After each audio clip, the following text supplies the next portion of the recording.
how do you get two blondes in construction at one place? How did that happen? The It's the odds unusual. against We hope to this, have more. yeah. So, One thing I'd love to ask you, I mean, I think there's some interesting stuff in terms of both the background that you both have, but also in terms of your current roles, both working for technology companies. And I'm kind of really interested as almost like what you see as the most exciting intersection of the work that you're both doing. So if we kind of look at that, your stuff, Amy, that you were talking about in terms of, your work within Autodesk about kind of bringing these design parameters and stuff into the software. You kind of combine that with the opportunities around cloud. Like, what do you see sits at the intersection of those two things as being like this kind of, I don't know, almost like the blue, like the blue sky opportunity that sits at that intersection? Maybe start with you, Amy. Yes, I mean, I think there's so much opportunity. We're talking about just in the AEC world alone, a $13 trillion ecosystem. You add on manufacturing, I don't know how many trillions of dollars that would be for the building product manufacturers. And the most exciting part about that is that we are just starting to apply technology, machine learning, AI to truly understand the value of this connected platform, this connectedness between design and construction, connect between, project stakeholders, and really, you know, the sustainability of our ecosystem counts on it. But I think it's going to be a whole new world. I think we're still snapping chalk lines where everybody else in the world is like doing things in the most amazing ways using all these technology hasn't really been invented during COVID, but we're all using it all of a sudden to its benefit. So I think just the opportunity that exists between connecting the platform, the stakeholders, the ecosystem for, you're talking about, this is an unprecedented time for this stuff. Yeah, that's great, Amy. And Sandra, any thoughts on that idea for you? What do you see the opportunity exists when you kind of using the kind of cloud as a basis or as the back-end infrastructure for, these design tools, these kind of construction tools? Okay. Well, I have spent my whole life trying to figure out how to increase productivity in this industry. And I have to say, I really was getting to a point I just didn't think it was going to happen. It really hasn't moved much since the 60s. The reason I joined AWS is because I think it or a cloud provider, again, I'm trying to be agnostic.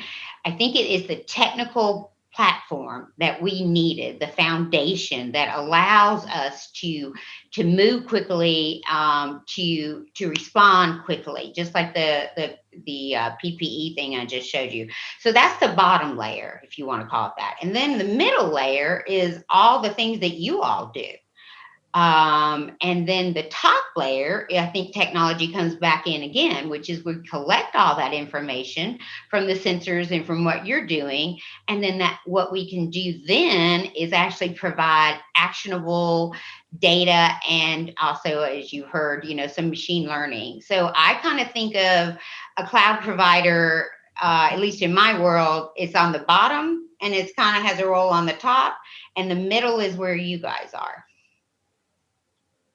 Yeah, I kind of get that especially, facilitating that collaboration between obviously the various stakeholder groups as well, having this kind of shared data set, shared information sets that we can all work on collectively. It's just a massive opportunity.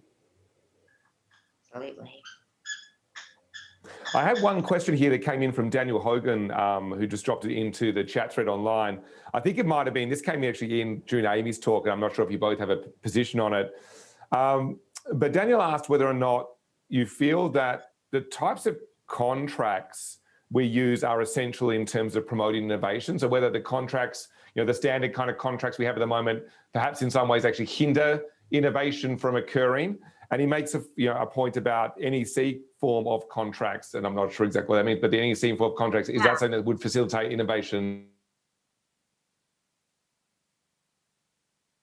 That's like almost a rhetorical question. We know the contracts and the procurement methodologies we have are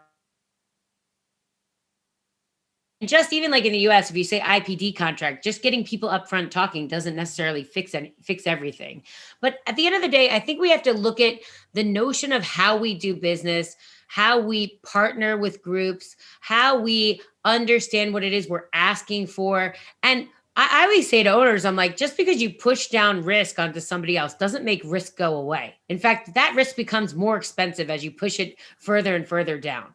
Right. So if you truly want, look, you can't act the same and get dramatically different results. And that's across the board. You can't have the same contracts and get different results. You can't design buildings the same way and get different results. It's true about every part of our process and our process entropy that we truly have that's stopping us from doing the right thing, the better thing. And that's contracts, that's everything across the board.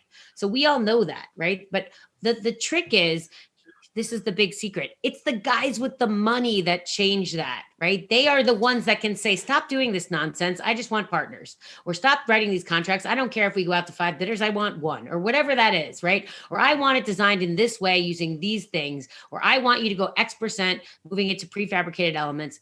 That's it. That's the answer. You have the money. You just need to learn how to call the shots to make things differently, right? And then we as a supply chain and an ecosystem have to support you in that. So when you ask for it, we can give it to you, right? I love it. And if I can add on Sandra, to that like just a little obviously, bit, I yeah, think go, Sandra. Dave is absolutely correct on that. But we didn't get into a lot of a data platform, but that is a collaborative place where owners and GCs and subs and everybody are together. The problem is, as Dan mentioned, though, is no one wants to share where they are because there's a contractual issue. So it's going to have to come from the owners. I've also seen, I'm sure you all have, some of the largest, the Fluors, the SNC Lavalins and stuff have said that they're just stepping away from some of these fixed fee. They're just not going to do them anymore. The risk is too high. I think if people begin to do that, then I think maybe those contracts might change. Yeah. So obviously, Amazon has a reputation for being an incredibly innovative company. And so if it's not around contracts and perhaps it's more around kind of the cultures and the ways that organizations operate, is there anything, Sandra, that you can share from your experience at AWS around what are the cultural foundations that actually allow for that kind of rapid innovation to occur? Okay, yeah, there's several things. Every company has leadership principles, and sometimes they're just on the wall, and nobody really pays attention to them. We actually do, and that's an important thing. We are okay with failing. We work backwards from the customer. Those kinds of things. We don't ask for permission. Once you get to whatever your level is, if I have an idea, something I want to do, I don't need to wait for weeks to get approval for it. If I have a case and I feel strongly, I can. Now that's a double-edged sword, of course. But I will say, as it relates to innovation, then in the construction side, we are quite. We keep our secrets pretty close to our vest, but we are obviously doing quite a bit of construction. We're doing Q2, headquarter Q2 in Virginia. Trust me, there's lots of Amazons over in your region of the world. We actually are using and doing some different contracting methods, and we're asking a lot more from our contractors than I've ever seen. So it's my hope that we're going to use how Amazon gets its builders to build in a better way, and I'll have a case study that I can show you, or at least talk a little bit about without giving away trade secrets. Yeah. So.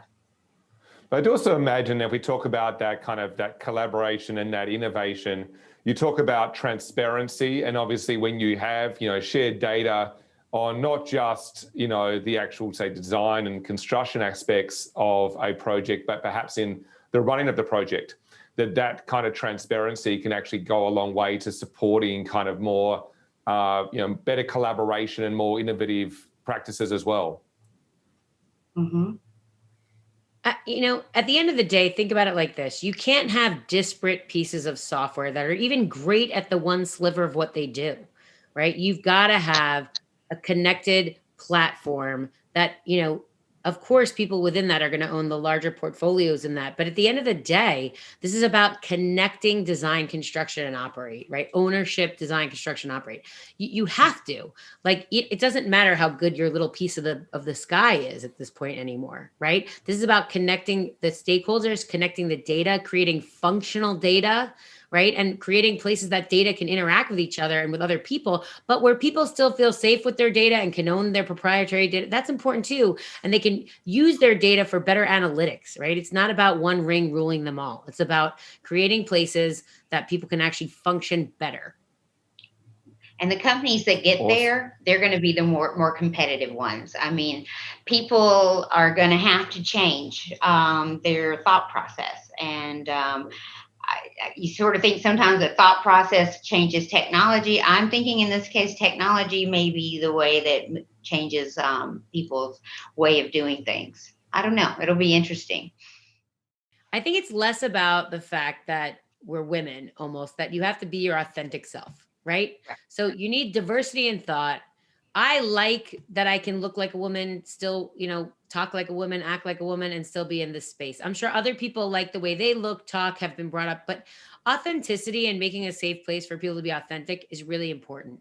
Now, the other thing I'll say about being a woman in the space, and Sandra knows this about me, I'm tired of hearing about programs for my 12-year-old. Like, stop trying to get my kid to go into our industry 20 years from now.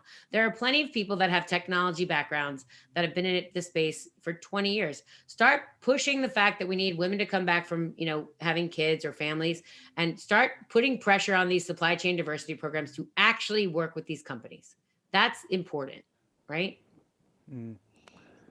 Yeah, I agree. I think that, and Amy and I worked together for quite a while, and we've done several of these kind of conversations. But I also think that it's a perception issue too. It's not about the 12-year-old. It's more that I've been saying lately, construction isn't a dirty industry. It's a dusty industry. Technology is allowing us to not have to, yes, there's always going to be some of that, but technology is allowing a kid to sit in a construction trailer and at a mining site and, control 4 dump trucks at one time. Yep. That kid, whether it's a woman, a man, little, whatever it is, that's going to be attractive to them because they're basically playing and they think that's great fun. And I think as far as whether it's women or not, on the women's side, I always try to say, guys, when's the last time you've been to a construction site? Let me take you to one. Because I think there's a lot of perception that isn't real.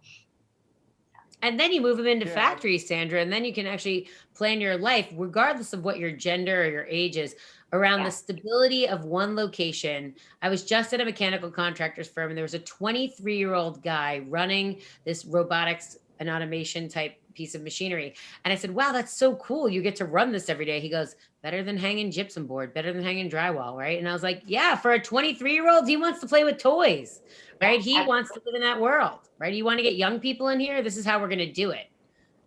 Well, I only have one last thing that I do want to say because of it is a male-dominated industry, and Amy's heard me say this. I have to say, in all honesty, I have never had a man who's ever kept me from getting to where I am in this industry. I would say I have sometimes had women do that, but I have never had, and yes, I'm blonde and I wear high heels. You can't see it, but one day you'll meet me in person and I am who I am. But I've never had anyone hold me back. And I just haven't, not in this industry. So I think it's a great place to work. I don't know what else I would do anyway. But I think 2 things I really take away from it. I think that, Amy's comment that she shared with me when we did our kind of catch up in advance of this around, the power of diversity. And I think that what you're seeing in, both your roles being kind of now taking from the construction industry and going into, both tech companies, is the acknowledgement that those companies see the value of having a different opinion and a different experience and a different set of knowledge to bring to the decision-making table.